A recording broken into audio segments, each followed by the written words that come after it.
5-Year Mission, the podcast, episode 28. We're happy to have Fansets.com as our presenting sponsor on 5-Year Mission, the podcast. Exclusively right now, head over to TrekGeeks.com/vote and select the next pin in the Women of Trek Series 2.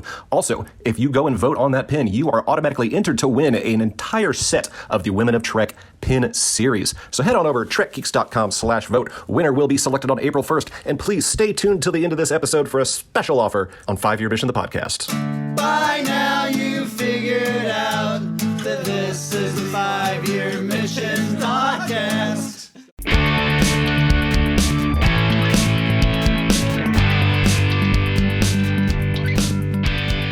Welcome to another episode of 5-Year Mission, the podcast.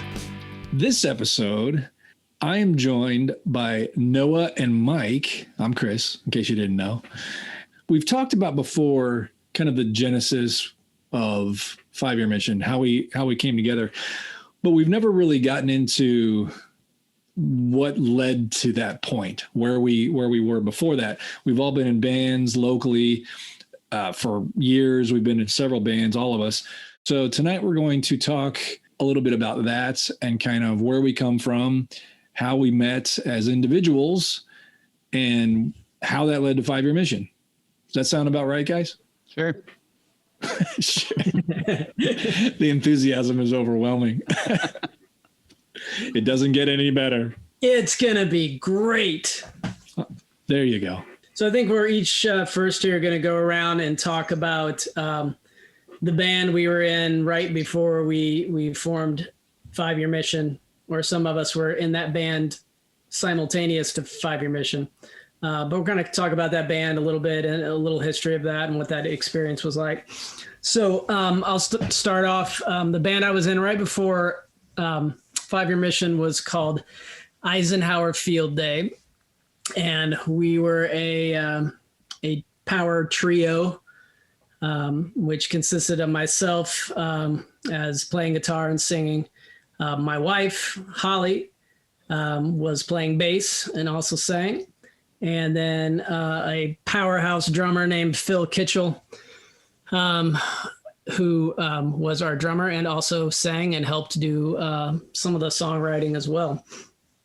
And I don't know, I had a lot of my songwriting influences were coming at the time from Superchunk and probably from The Promise Ring, but we did a lot of boy-girl harmony vocals, which came from some bands that I liked a lot, like the Reavers, if anyone's ever heard of them. At the time, that's kind of where we went, and I feel like it kind of took on a life of its own, as they do. Even if you're sort of sounding in the vein of one band, you're different people, and it comes out sounding hopefully like your own and hopefully unique to what you do. And I think I was just enough of an amateur weirdo songwriter that what comes out is just weird enough to be interesting, but certainly far from perfect. So not much has changed in your songwriting. Pretty much, no, it's still about the same. We formed in the early aughts, in like probably 2004. And we actually recorded, I don't know why we thought we had to do this, but we actually recorded like a full album and an EP before we ever played a show. We had the practice space in our house where we just had a studio, and we just wrote songs, played, recorded. I don't know, I think we wanted a product, felt like we couldn't play out without a product to sell or something, which is silly. But that's kind of what we did. And of course, that same recording practice space became the recording practice space for 5-Year Mission later on for the first two albums and an EP. But we had our first show at the Melody Inn. Thank you to Dave and the Melody Inn for giving new bands a chance. I think it was on a Wednesday night. Of course. Wednesday nights at the Mel. Yeah. Sounds about right. And at the time, it was a really big deal for me because I had played shows down in Bloomington back in the late 90s, but I had not done anything in Indianapolis for many, many years. And I wasn't even aware of a scene or really knew anybody else on the music scene. So we played that, and I really am grateful to the Melody Inn for giving bands like that a chance to just come in and do that. And at the time, I think our second show was at Locals Only. And at the time, Locals Only was a great venue that also helped out tons of local bands and really supported local music scene, much as the Melody Inn does. I think once I opened for Creepin' Charlie and the Boneyard Orchestra before I knew Andy. That was a band that Andy was drumming for prior to 5 Year Mission. And I'm positive I opened for him, and I didn't know who he was. I don't even think I had a conversation with him. I think I just went that whole night without even meeting him. Maybe I met him. I have no idea, but it's funny to think back about that now. Yeah. we were there in that same room that night and probably didn't even meet. Never even crossed paths. Yeah. Now I did also. I'll not give too much away there, but I think we also we played with Little Voice. We played with Mike's band at Zany's too. Remember that? Oh yeah, we played with you guys too. Did you that night? Oh yeah, it was you and Mike and us, and didn't Jeff Bird played that night. Oh, that's right. Yeah. You're getting a little bit ahead in the story there, Noah. I guess I am. Okay. Yeah. I forgot you were even there, Chris. I don't even remember. I see. Yeah, we never played with Eisenhower Field Day before we knew each other. Yeah. Okay. See, I couldn't remember. That's good. It's good you guys have better memories than I do. How many albums did you guys put out? Technically, we put out 2 CDs, but one was like a combination of an album and an EP on one, and then another one was just a regular album. We'd actually written another album and recorded another album worth of material, I think at the same time that 5 Year Mission was practicing and recording here as well. But we'll get to it later. But then EFD kind of fizzled out, and that album still sits in mixing mode on my computer. It's never seen the light of day except for my 4,000 remixes. Now, didn't you have another project you were doing at the same time? Yeah, I did. I had a little weird folksy electronic thing called the Killbot Factory. Yeah. Which is a Simpsons reference for those of you who know that very obscure Simpsons line.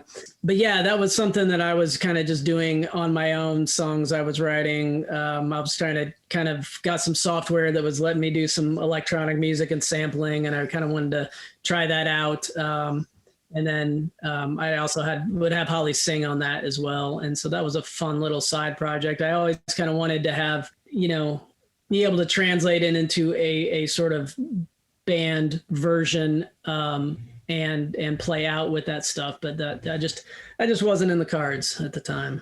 I think it's okay if you want to actually even go back a little bit further and maybe just give us a little bit of history of your before Eisenhower Field Day. What's your musical history, Noah? I got my first guitar when I was 15. There's a direct correlation to me getting that guitar and my grades dropping significantly. As I would just basically play it from the time I went home from school to the time I went to bed and didn't do any schoolwork. And I had an uncle who was close to my age at that time, who already knew how to play guitar and kind of taught me some of the things. And he was a person who had introduced me to a lot of great music, was a big influence musically. And we would write songs together. He was kind of taught me how to write songs, and we did a lot of writing together. And eventually, like late high school, early college, we actually, Phil Kitchell, the drummer for Eisenhower Field Day, was actually a friend of my uncle's, and we asked him to come and kind of support us with drums. And then by that time, I also knew Holly, so we made her play bass. So wait, is that how you met Phil, through your uncle? Yeah, I met Phil through my uncle. Yeah. Well, Phil is older than we are. Yeah, I was going to say, is that why he's like 10 years older than you? And I always kind of wondered how you met him. So that makes sense. Yeah, they went to high school together. And so I met Phil through my uncle. So we kind of had a band. We had a funny little band called Turnip Blood, back in those days in the mid '90s. That was kind of just I don't know, kind of a jangle pop thing that we were doing. My uncle was doing a lot of the songwriting and the singings, and I was kind of just learning how to be in a band and also writing songs. That was back in the days of the good old 4-track with a cassette tape and 4-track, and that's how you wrote and recorded. I always remember when we were recording year 1 and year 2, on your desktop on your computer was a folder that said Turnip Blood, and it just sat there. Only like I could tell, like you opened it like every so often and made adjustments. And funny side story too, having to do with the musical scene and Turnip Blood. I remember, and we'll get to this eventually, but one of the first one of our independent band collective meetings that we had. Spoiler alert for what comes up later. I was talking to Adam Gross, who had a band at the time called Amo Joy, which was a super fun, really great band. Yeah. What's his band now? He's currently in SM Wolf. SM Wolf, that's right. Yeah, if you haven't ever checked out Amo Joy or SM Wolf, do yourself a favor. Adam's a really good songwriter. And I don't know him hardly at all. Like I just met the guy. And he looks at me and he goes, "Hey, Noah, tell me about Turnip Blood." And like, I was like, what? I mean, like I hadn't told, like we played one show in 1995 at a coon hunters club in Anderson. Like nobody knew us. I didn't even talk about the band. Like nobody except for me and my uncle and Holly. We were the only people who knew about this band. I had no idea how. I was like, what are you talking about? And he's like, the band Turnip Blood. I want to know about it. And it freaked me out. I was like, how is that possible? There was not a single thing on YouTube, nothing uploaded. Nobody knew about it. And as it turned out, my uncle, who was in the band and had helped me, get into music and songwriting, was Adam's high school English teacher.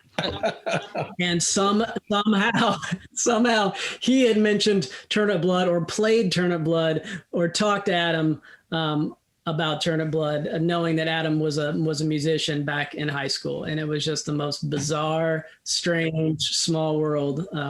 So Crazy.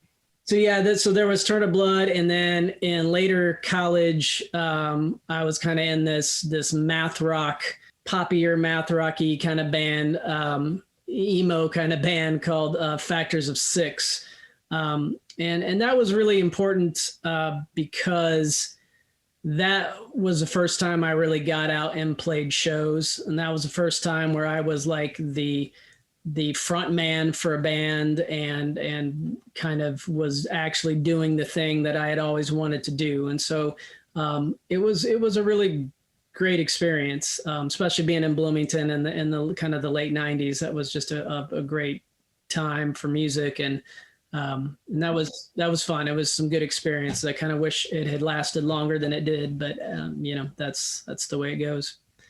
And then after that was kind of some hiatus, a couple of years hiatus from really doing anything. And then Phil moved back from New York, and I said, let's play music. And we started, and then that became EFD, and now here we are. So there's my quick, brief musical history. So Chris, tell us about your music history. Well, let's see. I'm going to go like Noah and start with right before 5-Year Mission. Okay. Actually, it's kind of a twofer because I was in prior to 5-Year Mission, I was in 2 bands. I was in Dorsey, which I was in Dorsey for about 6 months maybe. And I was playing keys for them and doing backup vocals. And that was an interesting situation because I had actually met Rob. Rob was the lead singer, Rob Glass. And I had met him through the other band that I was in called Rebuilt. Rob and I met and we kind of bonded because we both had a love of Wilco. So Rob asked me to be in Dorsey. And that's where I started building my chops playing the keys. I had never really I played keys, or I played piano when I was really young. It was a nice experience. Just it was something brand new that I hadn't done before, and the stuff that I did at the time was very basic. It was just kind of filling in space. It was kind of background stuff, but it also gave me the opportunity to sing and play keys on stage, which was nice. Prior to that, I was in Rebuilt, and that one we were together for I think 5 or 6 years. And this was one where, again, I was playing in another band and we were just an acoustic duo. I'm going backwards on my band, so this is the reverse history. I was actually playing in an acoustic duo, and these guys came in, this band Rebuilt, they got hired to play, and I was there so often that I offered to run sound for them. And I ran sound for them for a couple shows. Tony and Micah were the two kind of front guys. They didn't really have a lead singer. Tony and Micah kind of shared the duty. So I started filling in just a little bit, and next thing I knew, I was playing with them too. And that band was actually a lot of fun. It was different than any other band I'd ever done because there were three guys up front. We shared a lot like 5 Year Mission, where we have four guys who share singing duties.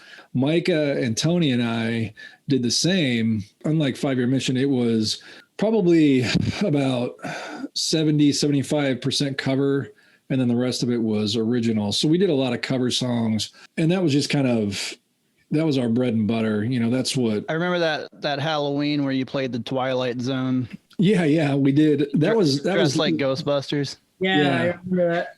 Well, that was later on, because what happened was we played. It was about 4 years or so. We pulled out a full length album, which was kind of everything that Tony and Micah had put together already when I got into the band, and then I added a few songs as well when I came in. It was called Ghost Man on First. Mm-hmm. And we were really proud of it because it was, 90% of it we did ourselves. And it was an achievement to say I'd never done anything like that before, not to that extent. Mm-hmm. And so we had another album we were working on, which became kind of an unreleased EP. We put out some of the songs. We played the songs. We put out some of the songs. But this was after about 4 years, and Tony had we had a little bit of a rift in the band. He had a different musical sensibility than the rest of us, and he just wanted to do different things. And there wasn't any animosity between any of us. We just had, when you're in a band for a long time, you just get tired of each other sometimes. And no, you guys know what I'm talking about. Not this one. I actually only saw you one time with Tony. Okay. All the other times that I saw Rebuilt, it was just 4 of you. I think by the time I met you, Mike, Tony, I think maybe the last time Tony played with us was that show that we met, like that July 4th show. Yeah. We met in person. I think that was one of the last times Tony played with us. And that's the one. Yeah. That was just, we were fine with it. And Micah and I decided, okay, you know what, we're going to keep going. Our bass player at the time, Nate, we went through a couple bass players and we hired Nate, probably not too long after I joined the band. We had another guy, his name was Jeremy, but we called him Pip. I don't really know why. And we had another guitar player whose name escapes me, but he wasn't in the band for very long. When I got in there, he was he played lead, and then Micah became our lead guitar player eventually. When Tony left, we, Micah and I and Nate and Chad, we carried on for probably, I don't know, about a year or so after that. But then it just kind of wore itself out, I guess. I don't really know any better way to put it. We just, we were still going. We were still having fun. We just didn't have the same drive that we did before when it was new. And so, and at the time, that was right around the time that I started playing in Dorsey, and I was playing in 2 bands. And so when Rebuilt ended, it was fine. It had run its course, really. What's funny is when I think about the band that you were in before 5 Year Mission, for some reason Rebuilt comes to mind. Yeah, that's the band I think of. Before Dorsey. Yeah. Well, like I know, I mean, I remember seeing many shows with Dorsey with you. in there. And I know that's you met Jennifer through Dorsey pretty much, right? Yeah. Actually, Jennifer, my wife, she was the photographer when we did a photo shoot for the band right after I became a permanent member. And that's how we met. And they released an album that I wasn't on. They actually recorded it in London. Borrowed Pens. What's that? Yeah, Borrowed Pens. And it was at, Apple. Rob just pumped a ton of money into that album, and it just sounds amazing. I mean, he did an amazing job. It's a really good album. It's a really good album. And I was not on that album, though, because it was already completed by the time I got in the band. And we didn't produce anything after I got in the band. So I was, it was like the guy that I was like the touring musician for them. I wasn't ever collaborative in any forming any songs or anything like that. Although Rob and I did work on stuff during the time that I was in the band, and, we all worked on it together, but nothing that was ever really recorded. So I had input into new songs, but we didn't ever get to the point where those were recorded. So I can see where you guys would think of more of Rebuilt than Dorsey, just because that's what I was more invested in, I guess. Well, also, you sang for Rebuilt. I was one of the three. You wrote songs and you sang. I feel like with Dorsey, you were kind of just the guy filling in on the keys. Yeah. Well, which is really what I was. And Rebuilt was the band where I really got to dig in and write songs like I'd never written before.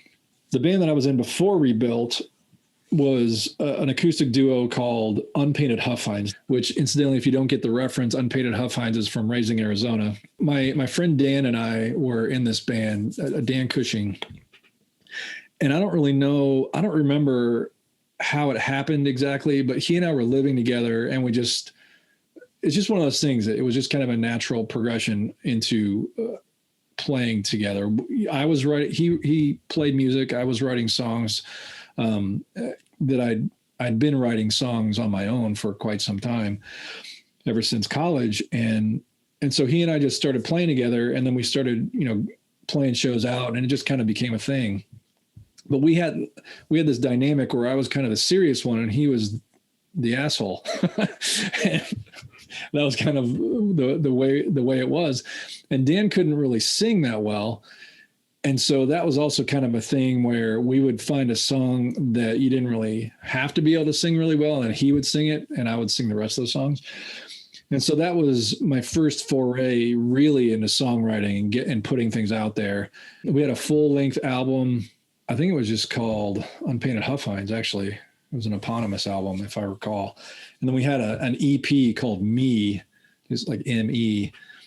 And that one, we recorded both of those on our own. A friend of ours, actually, his name is Jeff Day. We call him Wild Dale. I don't know why. So does everyone that you know have a nickname? Not everyone, but Wild Dale was actually... His name's Steve, but we called him Billy. Yeah, right. But if they have a nickname, he doesn't know why they have it. Yeah, that's right. That's established.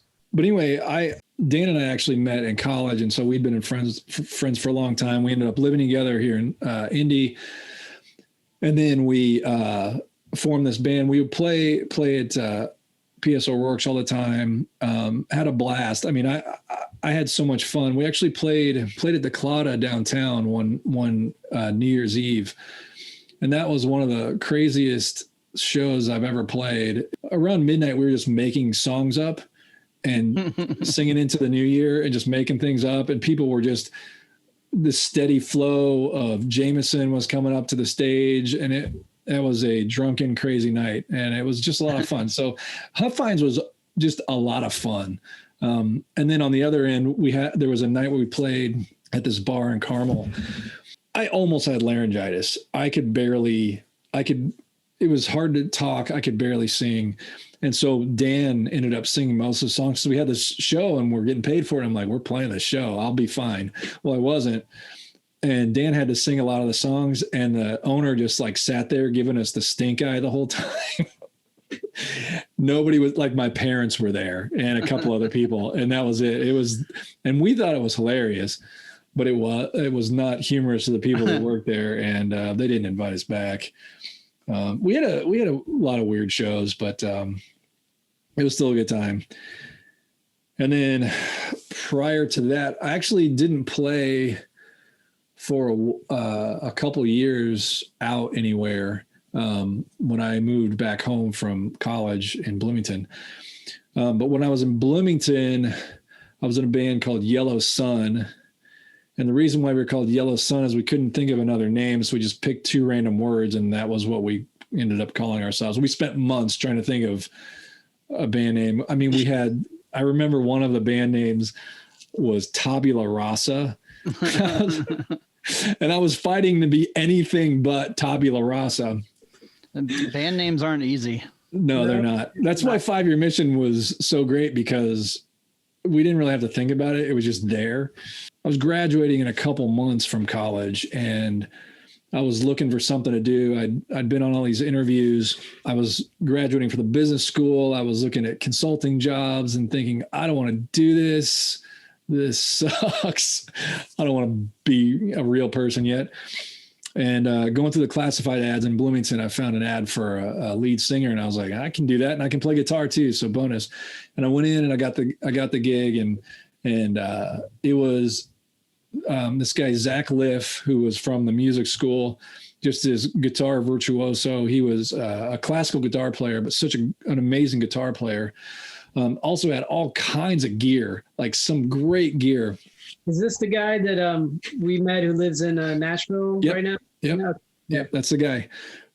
Our bass player, when I first got in the band, he was his name was Vic, and he was also from music school. Really great bass player. Was that a real name, or was that a nickname? Vic was his real name.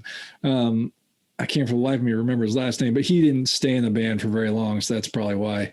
We also had a keyboard player. I can't even remember his first name. And this is Yellow Sun that you're talking about? Yeah, this is Yellow Sun. We played in somebody's apartment, and that was the original lineup. And then Clark, his name's Clark Becker. He was our drummer, and this guy is a monster drummer. He actually tours now. He's a touring drummer with bands that you've heard of. I can't remember the bands he's played in, but he's a great drummer. He actually, his teacher was Kenny Aronoff, who played with Mellencamp, and he played with Pumpkins. I mean, the guy's a beast.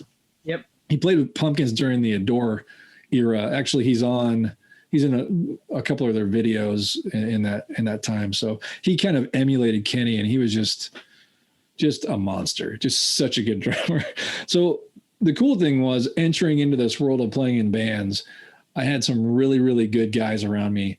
And actually that's where my love of the Beatles comes from, because these guys were all big Beatles fans, and we would actually open every show with a Beatles song. I think a combination of, we love the Beatles and we wanted to kind of honor them. And at the same time, it presented a challenge. Looking back, I have a lot of video of us playing, and looking back at that video, I'm like, oh God, why did we do the Beatles? Because we wrecked a couple of those songs. But it was fun. Can't Get No Satisfaction. That's a hard song. Yeah, I know. Well, and one of the other, Vic loved The Who. So we had to play that first gig, we were playing stuff like Baba O'Reilly, and we played... we played The Police, like Every Little Thing She Does Is Magic. I mean, that's a pretty ambitious sounding band. There was Message in a Bottle. I guess I didn't realize how much gigging experience you had prior. You've had a lifetime more than I did. No wonder I'm still so nervous going on stage. You had a lot of experience. I've never had that much experience. So prior to that, I didn't really have any experience at all, except for just playing in front of randos or people that I knew in a house. The first time, and then I played, we played our first gig with Yellow Sun in a house party, and I knew everybody there. The first time I played on a real stage was at the Bluebird in Bloomington. And that's a real stage. Yeah. And we were opening for an act that packs the house. I can't remember what it was. And I am in the back like in the back room, backstage with my head between my knees, like hyperventilating. I thought I was going to pass out. I had no idea what I was doing. And I remember going out on stage and we launched, like, I did it, but we launched into that first song, and that entire set, my hands were by my side. I was just like, I was singing into this microphone, and it was just me and the microphone. That's all that was there. I mean, I'm sure it was terrible, but I was so scared, man. It took me a long time to really get comfortable.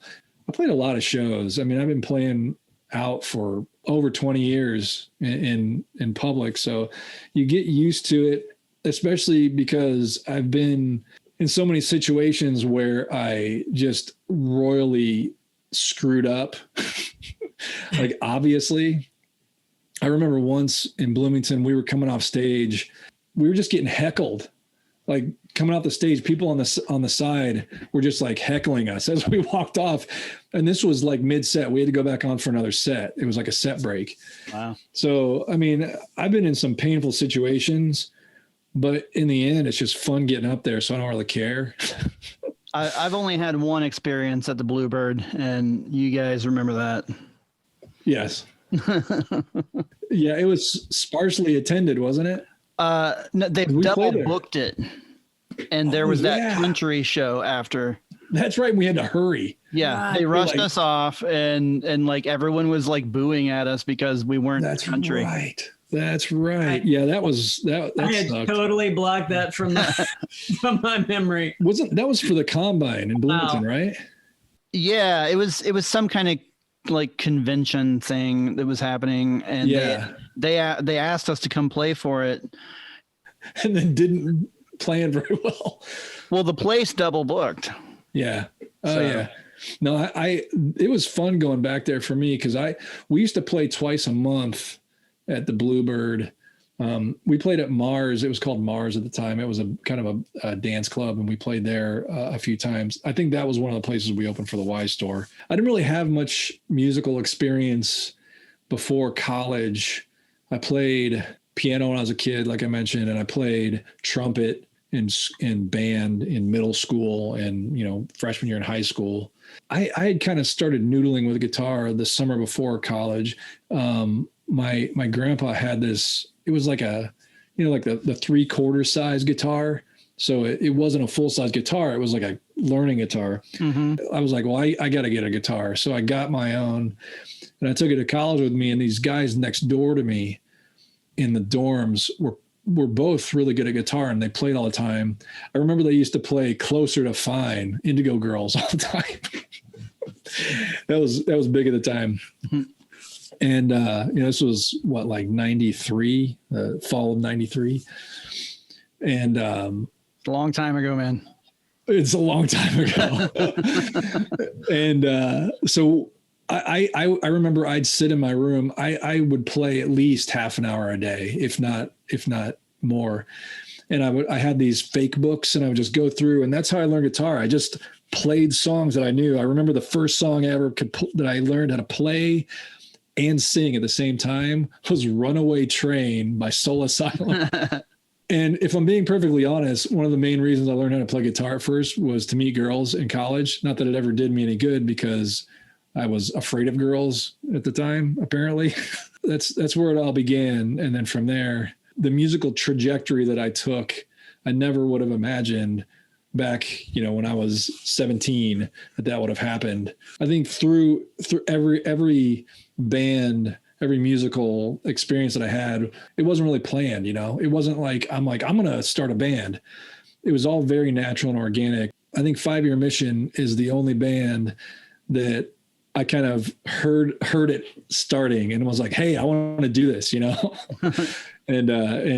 kind of insinuated myself into it. The rest of them just kind of happened. So that's my story, and I'm sticking to it. That's interesting, because I mean, thinking about that, like with the Turnip Blood thing, that was a very natural progression. But then when I got then and with Factors of Six, it wasn't. It was the opposite. It was I want to start a band. Like I want, and so like I think I actually put in flyer up in was that CD store that every college town had? Was it Trax or Discount Den, or I forget, it was one of those. Put some flyers up there and tried out a couple different drummers, and then luckily one of those drummers tried a couple out and it didn't really do much, and then one of them he was just a go-getter, and he was like a really good songwriter, and he just knew how everything worked and everything operated, and he sort of took my little meager like I want to do something and really did help. Like he knew how to do everything, and he was just like, all right, here's how we record, and here's how we get shows, and here's how, and he sort of showed the ropes and exposed me to a whole thing that I would not have known how to do in my just meager eagerness to like start a band. Yeah. You don't realize what it takes. You're so green and you have these high aspirations. I just want to play music. I just want to give this music to people and maybe make a little money doing it. And then you get out there and it's just, it can be a real train wreck. I think we as 5 Year Mission have been really fortunate. It's just a product of what we do and how we do it. But especially when you're an independent band playing originals, it's tough, man. It is. But, we've also have our collective experience to steer us away from, accepting a Wednesday night show where we're going to play at 11 o'clock. Yeah. Like we just, that's true. We know all that stuff, and we know like what playing for exposure means. And we're also not 22 years old. So, yeah, exactly. We're not going to go play a Wednesday night at 11 o'clock. We're just not going to do that. But hey, yeah, when you're younger, it's just like Wednesday night, sure. Yeah. 11, we're going on at 11. Yeah. All right. What do you want to do afterwards? Yeah, right. So, Mike, what about you? Let's hear your story. My story. Well, oddly enough, my band right before 5 Year Mission is eerily similar to Noah's band. I was also in a trio with my wife. I should say my wife at the time. Yeah, so my band was very similar to Noah's. But let me start at the beginning. My dad was always in a band, and since before I was born. And I mean, I come from a long family of musicians. My grandpa was a musician, my dad and all of his brothers. So, I mean, it's only just natural that I learned to play and became one also. But I was going to my dad's shows at bars when I was like 5 years old. He and my mom would take me with them, and the lady at the bar would actually let me sit at the bar, and she would serve me cherry Cokes all night while my dad's band was playing. So, my experience or rather influence of music and being a musician started very young. So I grew up around that. And then my mom also later became a musician. She started playing with my dad in a band and learned to play bass. So, I mean, like, the whole family's kind of musician-y. You're just making up words now. So I got my first guitar when I was about 12. It was like a super cheap guitar. Like it was like a Harmony or whatever, like the kind that don't stay in tune and have the little plastic switches that go back and forth for toggle switches. Was it electric or acoustic? It was electric. Okay. It had a sunburst finish. All right. And my dad noticed that I was very interested in playing it, so he quickly got me a better guitar, which I think I still have somewhere in Patrick's basement. And the reason he got me this other guitar was because I was trying to learn to play Kickstart My Heart by Motley Crue, which starts with the guitar doing these open strings with the whammy bar, and it sounds like a motorcycle engine, and or a race car engine, I guess. And I couldn't do it with that Harmony guitar, so he got me another guitar. It was a Westone. That guitar was a Westone guitar, and it was red and it had a whammy bar, and so I was stoked. So I played around with it. I learned like some power chords, I learned the typical stuff like Smoke on the Water and Iron Man and stuff like that. Didn't really learn anything like really complicated for a long time. But when I was about 14, I think, I was looking at a chord book and I looked at, I was trying to make the chords, and then I did this one and I was like, that sounds just like that one song. And so I just kept playing that one chord, and the chord was a G chord, and the song was Shelter Me by Cinderella. So that was the first song. Yeah. That was the first song that I learned to just like play and sing along to. So wait, your first song was Shelter Me by Cinderella, and mine was Runaway Train by Soul Asylum on the acoustic, by the way. So anyway, fast forward, I'm in high school, and I've got friends who are into music and everything too. So we started a band, and we all kind of liked metal and rock and grunge, and so we were playing a lot of that kind of stuff. And I can't even remember the name of. Oh no, we called it Mr. Yuck. That was our band name in high school. You've told me that before. I remember that. Yep. Which I still love, that you had a band called Mr. Yuck. Yeah. Oh, and we took the sticker and we turned the mouth upside down so it was smiling. I like it. So yeah, that was the band in high school, all covers. I mean, I think we had like one or two originals, and they were really terrible. But out of that band came my friendship with a guy named Tony Lucas, who we were sort of like a Lennon-McCartney kind of duo. Like we wrote a lot of songs and played off of each other, and that's really where my songwriting comes from. Like that time, like in high school, I probably wrote like 400 different songs. Like Jeez. None of them were good. Not a single one. So not much has changed. Yeah, exactly. Come on, Noah. A lot of them sounded like other songs that you hear on the radio. Very similar, but I changed the words. But yeah, Tony and I became good friends, and we started writing songs together. And so we kind of continued in bands together for a long time after high school. Our first band out of high school was called River of Pain. And that was we named it after one of Tony's songs. Then our next song, or our next band, was still me and Tony. I can't even remember the name of the guys in that band, to be honest. The other two guys. Oh wait, one of them's name is Kyle, the bass player. His name was Kyle. So I don't have a nickname for him though. But so we went on, like that band split up, and then like a couple months later, Tony hits me up and he's like, I met these other guys in Lafayette, and they want to be, they're interested in us being in their band. So I went down there and met these guys. The bass player's name was Shannon Smith, and the drummer's name was Dave Koblentz. That band, they had a name, and I can't even remember what it was, but we changed it. Like Tony and I showed up and we just took over the band.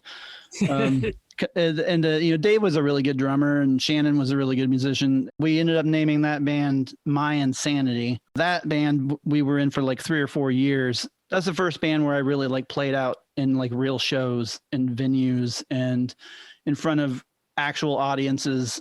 I mean, of like, 5 of your friends, but I think that band that you've probably mentioned the most in your history to me when we're just talking, and I think you probably played many songs probably from them. From that, I think that's probably the band that I'm most familiar with. That was the first band where like almost all of our songs were originals, and like that's where like I practiced with them like every night. We would hang out at Dave's house and practice for hours, and we were so tight.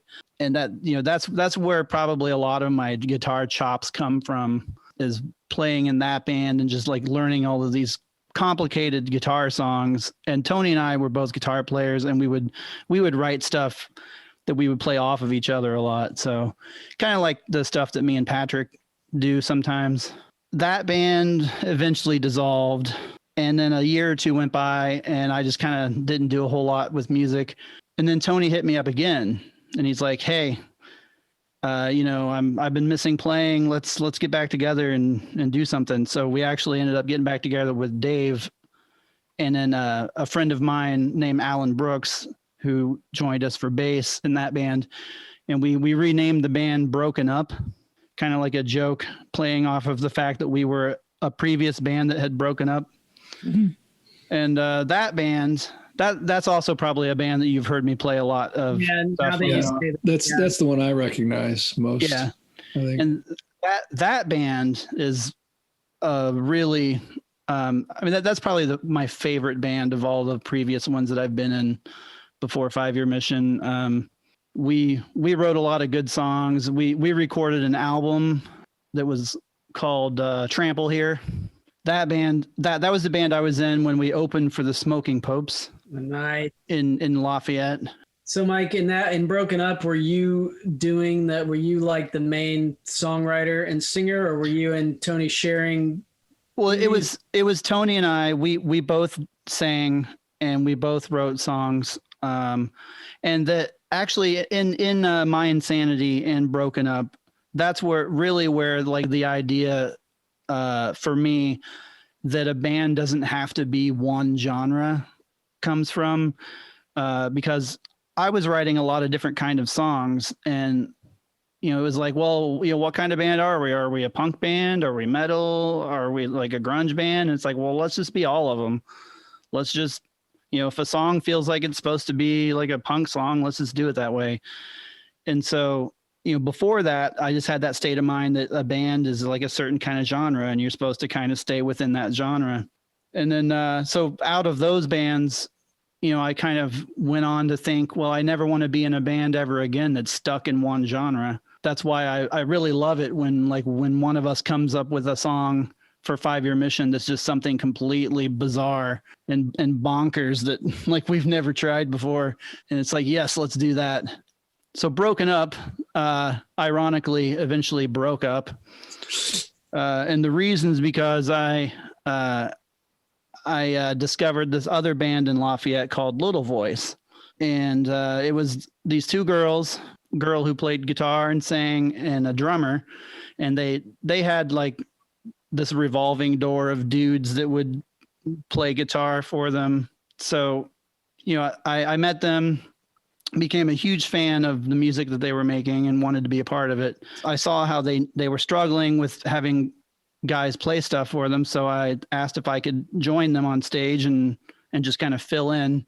And then I just ended up in the band. The other guitar player and vocalist actually ended up being my wife. Her name is Erica. And then the drummer, Lori Davis, who was an amazing drummer who was really highly underrated because she was female. And it's everything that she always heard was, "You're pretty good for a girl." And she hated that. She got so pissed off when people would say that. That's what's funny. You say that. That's like that became a running joke with Holly, with my wife, when we were in Eisenhower Field Day. Was that compliment that these after we played, dudes would come up to her, and I guess their way of hitting on her was like, "Man, that's some really good bass playing for a girl."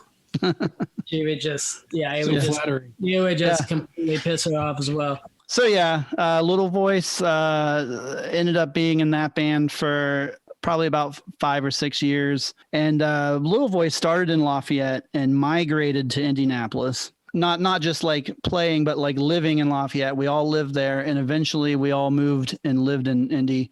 That's when I first came to Indianapolis.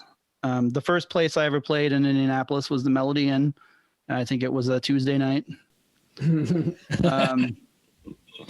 right. I remember being terrified because I hardly had come to Indy for much of anything. I lived out in the country for most of my life, and in Lafayette, which is basically the country.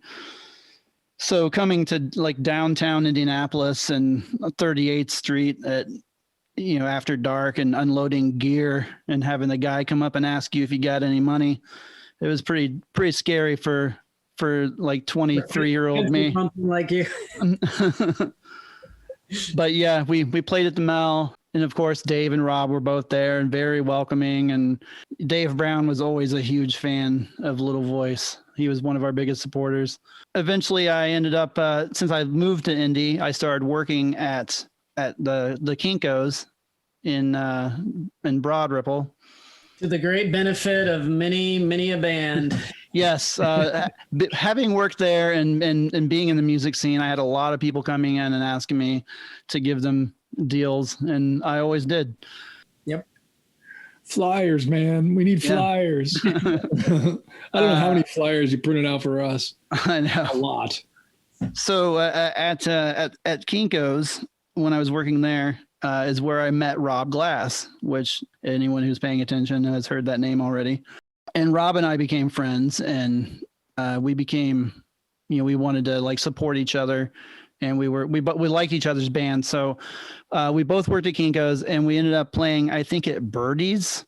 Rob, after the show, Rob was like, "Man, you guys are awesome," and I was like, "You too, your band's great." And so we exchanged our demo CDs or whatever we had at the time, and we became friends. And so Rob and I working together at that Kinko's, that's where we were talking about how great it would be if we had like a support group of like friends who were musicians who promoted each other's events and bands and not just their own. Can I interject for a second there? Because I do like my first impression of the music scene around that time, which was what are we talking, 2007? Yeah, 2006, 2007. Yeah. Like my impression when I first got on the scene at first was that it felt very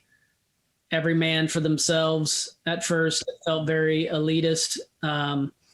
As far as it was just kind of felt like high school. It was kind of like, if you knew the cool people, you got cool shows. If you knew the cool people, then you got the good gigs. And if you didn't, you didn't. And what we didn't know at the time was that that's not unique to our city. Yeah, no. And I was very green. I was just looking to get better shows, a better show that wasn't on a Wednesday night at 11 o'clock to 8 people. And I found that was very difficult at first. Well, Mike, so was this when you and Rob? I skipped over something that I actually just realized I should probably go back and explain. Well, you and I had met at this point, right? It was around this time, yes.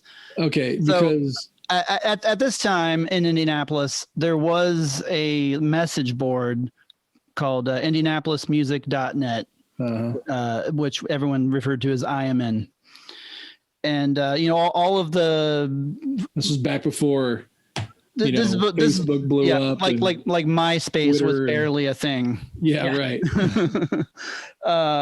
And so I was working at that FedEx Kinko's in Broad Ripple, and really struggling to pay my bills and everything. So I was working a lot of overtime, a lot of late nights. And one night I come outside getting ready to leave, and my driver's side window is smashed, and my dashboard, someone had taken a crowbar and pried it off, and they took my stereo and my little zipper full of CDs.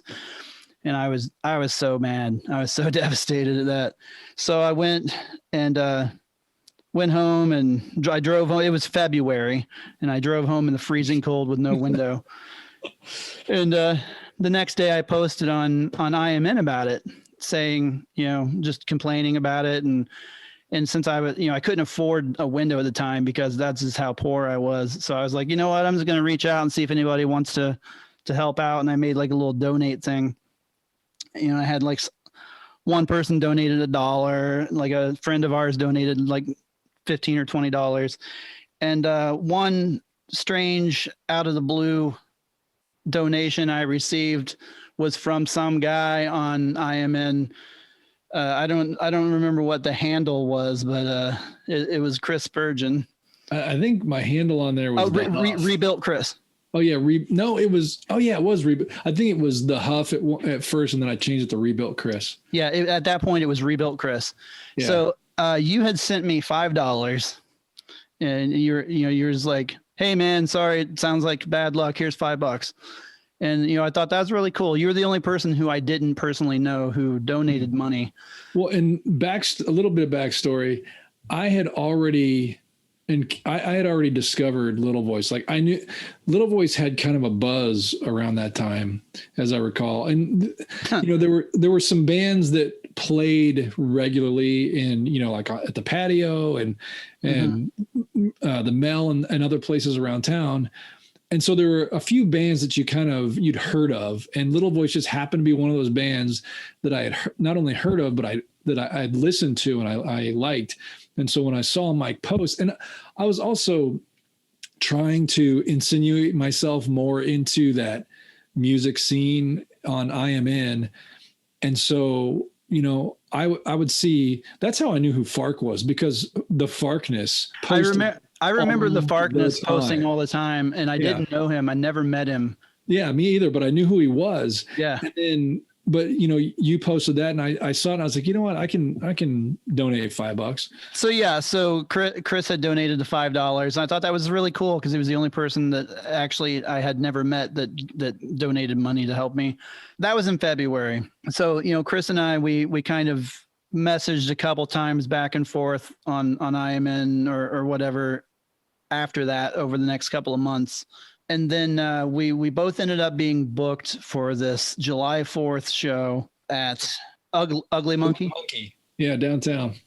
Yeah, the Ugly Monkey. And all day, it was kind of a festival kind of show where they had started at noon, went until like 2 a.m. or something. It was on Independence Day. Yeah. And so we were like, oh, awesome, we'll get to see each other's bands. Well, then we get the schedule. Little Voice is the very first band at noon. Outside. And outside. And I think Rebuilt was at like 8 or 9 o'clock. Yeah, we were the last. I think we were second to last band that went on inside. So it was, I think it was 8 or 9 when we went on. So we got set up at noon, and of course nobody was there. It's noon on July 4th, and it's like 100 degrees outside. It was like noon, and it was really hot out. Nobody was there. It was like the three of us in the band and the sound guy. You guys had a handful of people there. It was more than I would have thought at that time on a Saturday. I think by the time we finished, there were a few people, but definitely when we were like starting our first song, there were like maybe 2 people there. I remember you showed up, and I think you got there like maybe 2 or 3 songs in. Yeah. Yeah, and it was really cool. That was the first time we met, and I remember when our last song we played was Xanadu, and I just remember she sang the first line, and you, I think louder than the PA, went Xanadu. Yeah, I did. Well, Mike and I share a love, not something we didn't know at the time, but we share a love for the movie Xanadu. And I remember they started it, and I thought it sounded familiar, and then she started singing it. I couldn't believe it. I was like, oh my God, they're playing Xanadu. And so I just yelled Xanadu. And that was, I think that was a bonding moment for us. Yeah. Across a crowded room, our eyes met, and we knew something was meant to be. So we played at noon, and then of course I came back that night to check out Chris's band, which at the time included Tony. Mm-hmm. And and I thought they were pretty good. To be honest, that first time I thought you guys were very talented and everything, but I wasn't that into it until the second time I saw you, which was not at the Ugly Monkey, but at the Monkey's Tail. Oh yes, the Monkey's Tail. We went to the Monkey's Tail in Broad Ripple, which has this like little upstairs area, and and I think that was like your first show without Tony. Oh no, that was above the steakhouse, right? I can't. Yeah. That was. I can't. It wasn't the Ugly Monkey. It was right next to the Monkey. Okay, it's right next to the Ugly. It was Monkey. next door. It was like the upstairs or something. I can't remember what it was I don't called. remember that name. The upper room, maybe. Upper room. Oh yeah, that's right. The upper room. Yeah. Yeah. So we played there, and that was an acoustic show because we couldn't play electric because it was just a really small small room. But as I recall, when we played there, we used to dress up. We'd like wear nice clothes. Mm-hmm. So I went to that, and I really, really liked what you did there for that one. And I remember Micah's hair was humongous. Yeah, he had a big fro. Yeah, he had his giant fro, and I was like, these guys are good. I like this. So you and I became friends and supporters of each other's bands, and I watched you promote and do all of this crazy stuff that like most people get too lazy and don't do. And you went the extra mile for like every event and everything. And I'm like, man, this guy, he is dedicated.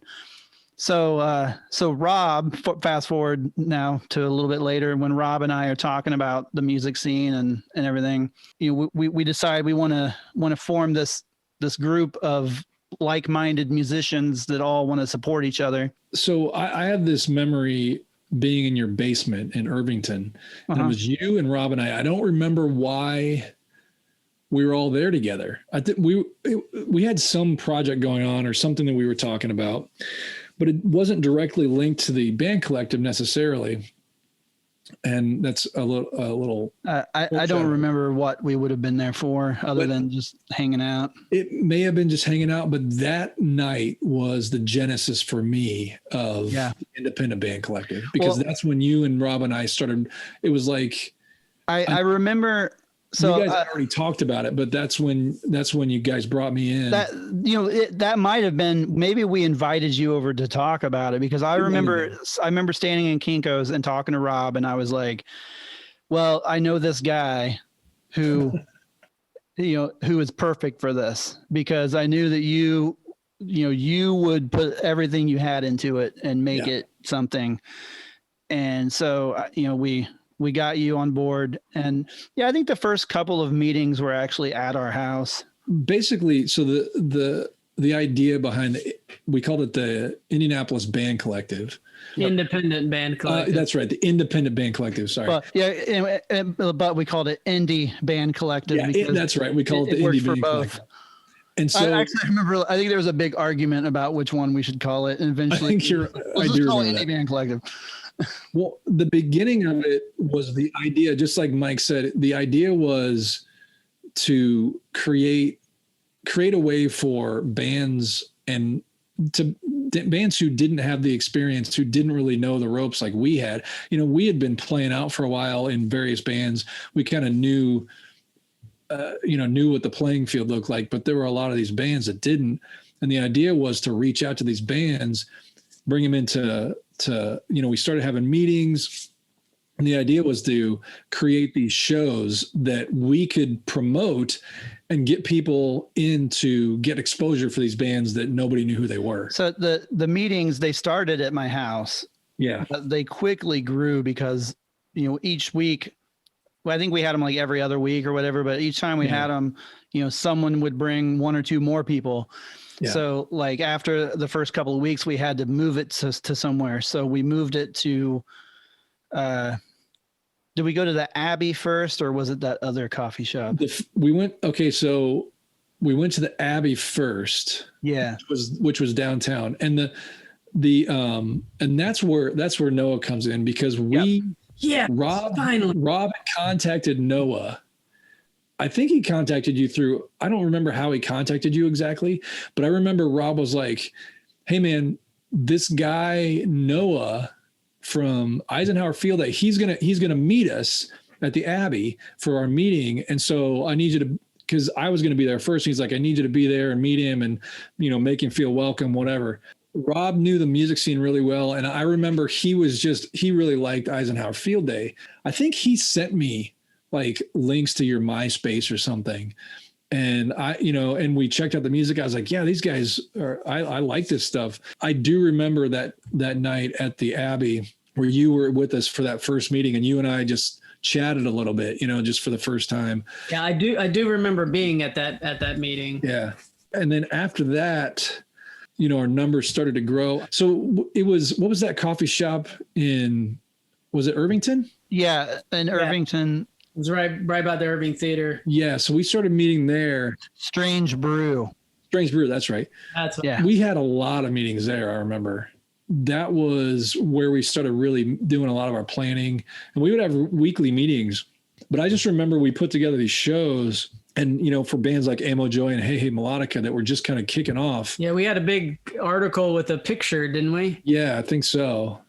So we had we did a bunch of stuff like that. So we did a lot of, try to do as much promotion. We had CDs that we pressed. There were compilation CDs. Mm-hmm. It was just a really fun time. I met a lot of really cool people. Yeah, we booked a lot of shows together, featuring a lot of our bands. But there was an evolution because we were the independent, indie band collective. Uh-huh. But then we started to recognize that we could incorporate. I don't remember how we started incorporating art into it. We should probably just for storytelling's sake, we should probably mention that during this time when we were meeting at Strange Brew, there was one time where I went to a band collective meeting, and the only other person who showed up was Noah Butler. Nobody else showed up. So the two of us just sat there and talked for like a couple of hours. That must have been when we really got to yeah. Yeah, I think I remember that. Know each other that night. And I remember too, and it wasn't like the way we were helping each other out. I remember too, you guys Rebuild and Little Voice and somebody else. I mean, you guys were doing a Halloween show. I wasn't playing at the Halloween show, but I volunteered to come and it was Dorsey video. We did. Yeah, it was Dorsey. It was Dorsey, yeah, and we did video. I remember running the video on the back of the screen. The whole night. Yeah. Fun. It was that was such a fun show. That Halloween show. That's the one where Chris was dressed like Ghostbusters. And you guys did a whole Nosferatu thing. No, that was the next year. The year before that was the one that you're talking about. And it was right after I got married, and we went as a zombie wedding party. That's right. And I was the bride, and Erica was the groom. And that Halloween show is a special show for me, just in my history as a musician, because that was the first time I ever played a show at the Melody Inn that was sold out. That was a fun show. And I remember that crowd was so packed. I had never seen a place that packed before. I was so nervous. But there are still pictures hanging in the Melody Inn from that show. Yeah. In the kitchen area. And so you can, if you ever go there, you can look up above the door and you'll see me dressed as a zombie bride. And I just remember playing some stuff on stage and looking out, and all of you guys and Rob and everybody else were just right there in front of me, just loving it. And it was just one of the greatest moments ever. So anyway, back to the IBC. I mean, we made shirts. Remember, we were screen printing shirts at Noah's house. Yep. So we got to a point where we started incorporating art into the shows. And when we did that, it was no longer a band collective simply. So we ended up changing the name to Midwest Emerging Artists, because that encompassed both band and art. And there was that show at Birdie's that was an art show with music. Yeah. And I think also to give a little bit of credit, Locals Only would also showcase local art. They would have an artist of the month and have their art on display in the bar there for when people were there. But I think what we wound up doing was actually trying to find upcoming artists who needed some exposure. And actually have them set up as a whole table, a whole booth there for a show, So they're bringing their friends in for the art and for the music, and music people are coming in for the music and finding art. Most of the bands we were working with were kind of indie rock bands. Not that we all sounded the same, but we all kind of had the same mentality and we're doing kind of the same things. And when we did the art shows, and that was, we would bring all the gear and the PA and that kind of thing. And then we would, but a lot of that was acoustic. And so we had different acts that we wouldn't have had when you're playing at Locals Only or the Mel or wherever else we would set up. So that kind of broadened our reach a little bit. And I think also with the independent band collective too, as is the nature a lot of times of bands in general, like that core group that we had kind of established that started it, a lot of those bands fizzled out. People moved to different cities, got different jobs, broke up, did different things. I mean, like the roster sort of dwindled to where that initial group wasn't there. And I think that also that's where like the kind of the natural change came to say, okay, we've lost that original sort of scene that was created amongst this first group, and it's time to start, evolving. Yeah. It was definitely around that time when Little Voice stopped playing shows. And I tried really hard to continue to be a part of the collective, but unfortunately, my life was so busy. I hardly ever made it to meetings anymore. I'm glad that you guys continued to do it. Yeah. Rob and I think kept it going there for a while, when it looked like maybe nothing was going to happen. And then I think Chris and Jennifer hopped back on, and really helped kind of elevate it to what it needed to be. We had a nice kind of thing going there, a nice rhythm going with shows and giving new artists, both music and otherwise, chances for exposure, and kind of creating nice little events for everybody to be exposed to new art. Yeah, I think it was that summer, like 2009, spring and summer 2009, where we did a lot of stuff for Mia then. And I think that was also kind of where it kind of ran its course as well. But right around that time there was a meeting. Now, I know that the story's been told ad nauseum about Mike and Noah's encounter. When Mike asked Noah if he wanted to play Star Trek songs, and we had a Midwest Emerging Artists meeting at Plumps. Yep. And the meeting was over, and I overheard Noah and Mike talking about this project they were working on. I kind of figured out that they were talking about Star Trek, and they were talking about writing songs. I started talking with them, and they didn't say, "Hey, you want to do this?" But I said, "Hey, let me write a couple songs, and just, if you guys are doing this, that sounds like fun." And so immediately I went home and just wrote something. I think I wrote Dagger of the Mind. Dagger of the Mind. Yeah. And I sent it to you guys, and that was my introduction into 5 Year Mission. And I found out later that you guys really liked that. And not long after that, I wrote Naked Time. I think Naked Time cemented my, your desire to play with me.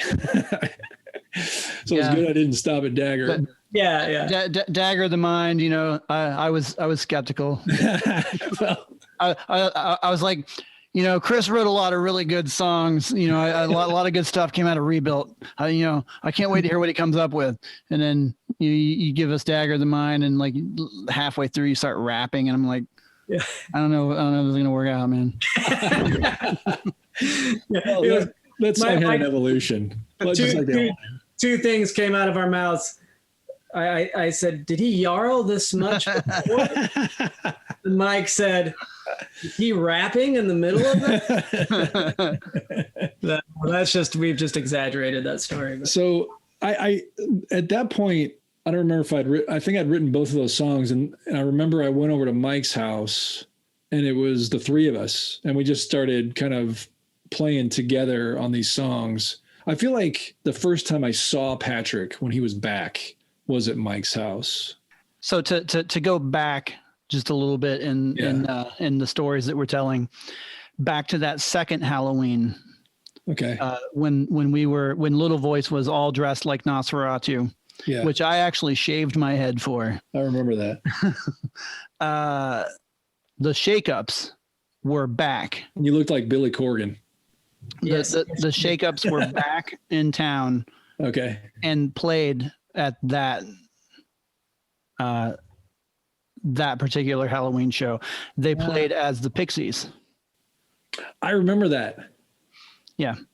Yeah. And that was, I think that might've been the first time that I played a show, not with Patrick, but like with Patrick since before he moved to California. So did you know Patrick before he moved to California? Yes. So to go back in time a little bit more in the storytelling, and when Little Voice was playing around town, and we were meeting a lot of different bands and everything, but we didn't know anybody very well. And one place that we somehow got booked at that we went to play was Bubba's Bowling Alley, which was a venue that was this old bowling alley on College that Patrick somehow owned and ran at the time. Okay. Like he and his wife and his original wife, not Savannah. Yeah. He and his wife at the time, and their band, the Shakeups, actually ran the venue. So we got booked and we played with the Shakeups, and I met Patrick that night. And we ended up playing a bunch of shows together over the next like 2 or 3 years, like the Shakeups and Little Voice together. Yeah, that's right. I did. I remember that. And was Ed Cho in the Shakeups at that time? He was. Yeah. Okay. He was a full-fledged member at that time. Yep. Ed and another guy named Curtis Wyant. I remember Curtis. Was Steven playing drums? No. His Patrick's wife Kathy was the drummer. Kathy played drums. Oh, okay. So the first time, it must have been 2001, maybe 2002. But Patrick and Kathy would play at P.S. O'Rourke's, where Rebuilt and Unpainted Huff Hines would play all the time. And so that's I had seen Kathy and Patrick play several times and talked to them. I didn't know Patrick really well, but I knew him well enough to have a conversation. So, but I had seen him play and I knew what he could do. And so when Mike mentioned Patrick, I was like, yeah, I know that guy. So I was actually pretty excited that Patrick was interested. I didn't know him at all. I had heard of the Shakeups. I think back in those days, in the Little Voice days, I think I had heard of the Shakeups. I don't know if I'd ever seen them. We played with them a lot. And then he moved to California, I think, right before we started the collective. Yeah. So it wasn't too long before that. Basically, the whole time we had the collective he was in California. But yeah, we played with him a lot. And so Patrick and I kind of became friends because I didn't have any friends in Indianapolis and I had just moved here. And so we kind of became friends and I started going over to his house and I'd go over and hang out with him and Ed Cho and watch anime. And that's kind of how we all became friends and bonded. When he moved to California, it kind of sucked because, he was one of my only friends in town. Yeah. And then you met me and Rob. Yeah. I mean, I was making more friends by that point, but Sure you were. As we've said many times, I wanted to start a project with Patrick and we just never really got it going. Yeah. And then when he came back, I invited him to be a part of it, but it was different. Yeah.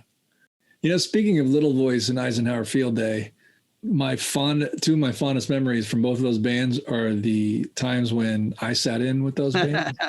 You want to tell those stories? Yeah, with Little Voice, they played an Elvis tribute show in which Mike and Erica asked me to play bass, and this is before I had really played bass on anything. And this is definitely before 5-Year Mission or anything like that. Yeah. This was Erica was pregnant with Ruby.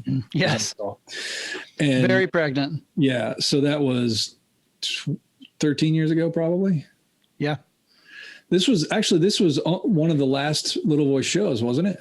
It was the second to last show. The last show was like the next day or 2 days later. Yeah. So Mike and I are both. So we were kind of we played Little Voice songs. We also played Elvis covers. Mm-hmm. And one of the songs that we were dressing up as, we were supposed to have a dress that, emulated Elvis, but I don't know, I'm pretty sure it was Erica's idea, but probably she wanted it to be flashy. And so Mike and I and Lori ended up in these like black and silver striped sequined tops. And Mike and I are wearing these, but I'm pretty sure that they were women's tops. Yes, they were. So it was fun. It was a fun night. And I remember, in fact, Noah, you and Holly were there.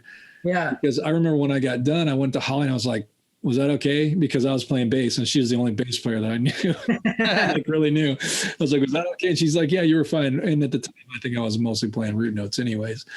I expected her to say, oh, no, I wasn't really listening. Yeah, that sounds like Holly. I think she actually said, like, I'm not, she was very modest about it. She's like, I'm not like a musician necessarily. I just play bass and I really enjoy playing bass. And that's what you were doing up there and you were fine. So that was really nice. That was a really fun show though. And that was the first time you and I ever performed on stage. That was the first time we ever played together on stage. So then with Eisenhower Field Day, I played a show with them. It was at a record store, I think. Yeah, it was our CD release. It was. We did the kind of like an acoustic version. Because we were pretty much very much a loud, power trio, and so and fast. Like Phil was just notorious for being a fast drummer. Yeah. And so to like take things to this whole other acoustic level for this in show, I really wanted to make it interesting. And this was the first time I ever played with Noah in a show, and Rob was there too, wasn't he? Rob played keys, and I played accordion. That's right. And so I played accordion on several songs that show, and I think there's a recording somewhere. There is. I've got video of it somewhere. Yeah. And I think the reason I had you play was because I was just like. That's right. You were so nervous about playing acoustic. Yeah, it was such a different dynamic. It was such a different dynamic. You wanted to fill the space. Yeah, I just needed that. Like, I was just scared to have it that stripped down. That's right. Well, one thing about when we were doing the collective, it wasn't just about our shows. One of the other side effects was that these people that were involved in the collective, when our individual bands would have shows, these people from the collective that would come and support us. Yeah. So, I saw a lot of Little Voice and Eisenhower Field Day because not only was I playing shows along with you guys, but I was also going to your shows to support I saw a lot of Hey Hey Melodica shows. Yeah, me too. Yep. And we'd probably be remiss to not mention in all of this local band promoting and supporting Wayne and his Barfly comics, because he was always bringing attention to new bands and still does. When we started the band collective, I was working retail. I think I was working at like Mars Music or something. And then shortly after that, I got, like a big boy job. Yeah. And then not too long after that, I lost my job. And so I was, on unemployment for a while. And then I got the job with the company. Well, technically the company I work at now, it's been acquired twice now, but I just had, I had time back then. Yeah. And that, then I got a job and a salary, and I got married, had 2 kids. I mean, there's just, all that time you have to be able to use to put into this kind of effort. Oh yeah. When other people are relying on you to organize these shows and make this happen, I just couldn't do it anymore. At the time, I did not have any kids, and I was still doing my same big boy job I had for a long time. Yeah. So my life wasn't any different, but the amount of kind of work and responsibility that had to go into taking it to that next step just required more people, more competent people. And we just we just had too few people. We had a lot of people with the desire and good intentions, but we just didn't have enough movement on it that we could kind of take it to that next level. And so it just started to fizzle. And then 5 Year Mission came along, and it was much more exciting and fun and interesting than trying to form a nonprofit. I will say though, that even though ultimately it didn't last, for that moment in time, I'm still really proud of what we did, because we started with nothing and just this idea, and we made it real. I think what we did for us, like, I'm really proud of it, and I thought it was fun. But I look at some of the people that we actually helped, and that is a much greater reward to me than anything else we did. Absolutely. Yeah, let's wrap this one up here, and then we'll get the other guys to meet with us and do the second half. Yeah, that sounds good.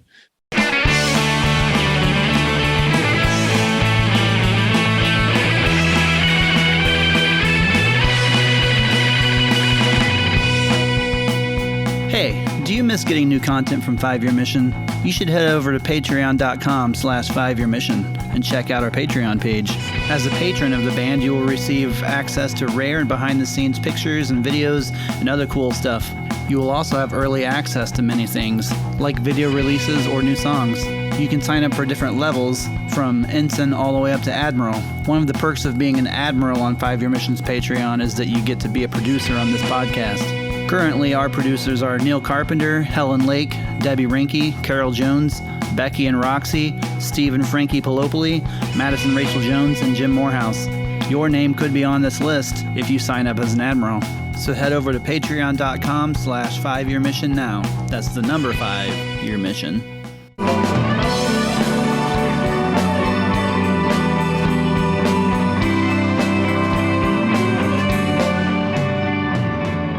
You all know that Fancest.com is your home for all things pop culture pin related, and they have a slew of new Star Trek releases coming your way. Lieutenant Reese of Star Trek Discovery, the incomparable Luther Sloan from Deep Space Nine, the latest Women of Trek series pin, Nurse Christine Chapel, and coming soon, Picard episode pin number 5 for the episode Stardust City Rag, and also an exclusive announcement. For anybody listening to a podcast on the Trek Geeks Network, they will have the Magnetic Back Picard Delta coming on February 1st. So head on over to fansets.com, fill up your cart, and at checkout, enter the code 5 Year Mission. That is the number 5, and then all caps Year Mission, 5 Year Mission, and you will get 10% off of your entire order. Fansets. Our pins have character, and we thank Fansets for sponsoring our podcast every single episode.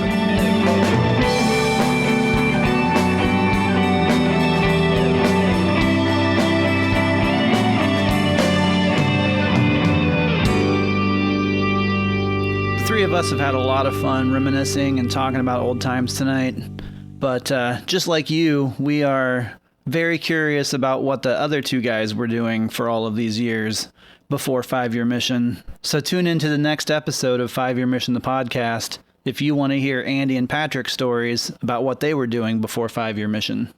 See you next time.